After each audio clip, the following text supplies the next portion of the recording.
This video is about the Cold War.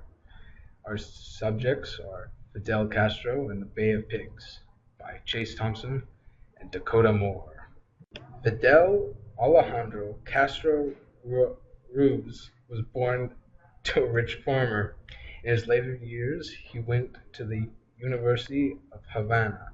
Protests and political unrest were a constant problem at the university. Here was also the place where Castro set out to make changes for a safer environment by running for president of the university. As he as he ran, he failed to get elected, even with the promise of better protection of the students. After some time, Castro learned of the Cuban Revolution and decided to join and fight for the independence of Cuba. Castro earned the respect of his men by showing he wanted to keep every one of his men alive during this point, never leaving a soldier behind. He also uh, gained power in 1959 and wanted to remove the U.S. from the Cuban shores.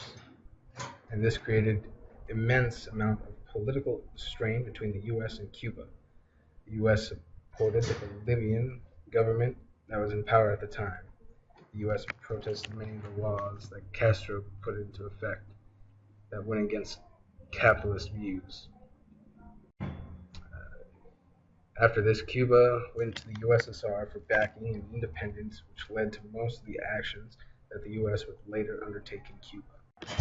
Okay, so the Bay of Pigs was a plan that was devised by JFK due to the lack of trust of Castro.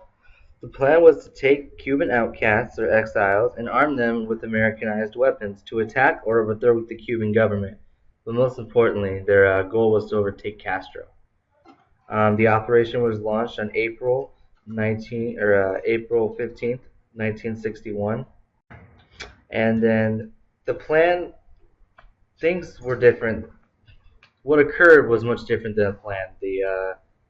The whole operation of Bay of Pigs was an utter fail. So first, the outcasts of the Cuban bombers were they attempted to bomb Castro's airfield, but they missed their target epically, and his air force was still stable intact. Their surprise attack didn't really wasn't efficient whatsoever. About 2 days later, the Cuban exiles swarmed the beaches with heavy firepower, but were easily overpowered by Castro. Again, their second attempt failed to take over. Castro mistaken these little attacks as full-scale evasions, so as a result, he would send out his military force as a whole. With that, the Cuban Air Force roughly took over the outcast American Air Force. The result in the very end, or this resulted the attack very early in a sad defeat for America. Um, when the defeat occurred, the 2,506 exiles that survived were taken hostage as prisoners, and they were imprisoned by Castro for about 20 months or so. And after the Cuban Missile Crisis, Castro agreed that he would free the prisoners that he had taken in exchange for baby food and medicine, $5 million worth, which sounds interesting, but these were uh, these were kind of things that they didn't have in Cuba. So if if it meant Castro would do what it takes to get to certain great lengths to get such things like. So reasoning behind this operation was because JFK did not trust or approve of Castro because, of course, he was a communist, which is a common enemy for democratic people and governments. And he stole the oil refiners that belonged to America that were in Cuba. So the U.S. could no longer buy and import Cuban sugars from Cuba to America. And these are the reasons why, some of the reasons why JFK launched the operation of the Bay of Pigs. So this what makes this event so significant was the failure of our president's decision, John F. Kennedy.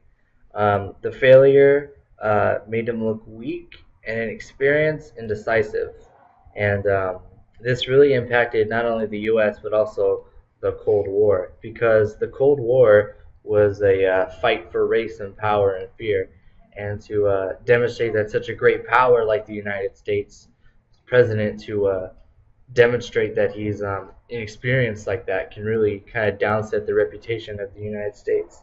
But also, it also is a lesson to show that our government isn't perfect. It's beyond perfect, and it's a thought that is expressed from many civilians, citizens from the U.S. from time to time. So that was the significance of the Bay of Pigs. This is the end of our video. Bye. And that's that.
There are two types of propaganda: pro-war and anti-war propaganda.